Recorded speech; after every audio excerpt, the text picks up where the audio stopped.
ગરદનના દુખાવા થતા દર્દીને ધ્યાનમાં રાખવા જેવી 5 બાબતો. First point, avoid big પિલોસ.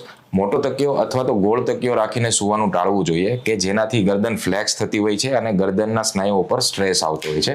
Second point, ઝડકી travelling avoid કરવી જોઈએ કે ઉબડખાબડ જગ્યા ઉપર ટ્રાવેલિંગ કરવું ટાળવું જોઈએ. થર્ડ પોઈન્ટ, વધારે વજન માથા ઉપર અથવા તો ગરદન ઉપર મૂકીને ચાલવાનું એવોઇડ કરવું જોઈએ. ફોર્થ પોઈન્ટ, જે લોકોને કન્ટિન્યુઅસ એક જ પોઝિશનમાં કામ કરવાનું રહેતું હોય છે, જેમ કે આઈટી વર્કર્સ, કોમ્પ્યુટર વર્કર્સ છે અથવા તો મોબાઈલનો યુઝ કરતા હોય છે, તે લોકોને ગરદન એક જ પોઝિશનમાં રહેવાના કારણે ગરદનના સ્નાયુઓ થાકી જતા હોય છે, જેના કારણે એ લોડ સ્પાઇન ઉપર આવતો હોય છે, તેના કારણે આ તકલીફ વધવાના ચાન્સ રહેતા હોય છે. તો આવા લોકોએ થોડા સમયાંતરે ગરદનની મૂવમેન્ટ કરતી રહેવી જોઈએ અથવા તો સ્ટ્રેચિંગ કરતું રહેવું જોઈએ. ફિફ્થ પોઈન્ટ, એવોઇડ નેક રીએડજસ્ટમેન્ટ પ્રોસિજર્સ, જેમ કે ગરદન ઉપર વજન આપીને અથવા તો ભાર આપીને દુખાવાને દૂર કરવાની કોઈ બી પ્રોસિજર્સ હોય તો તેને એવોઇડ કરવી જોઈએ.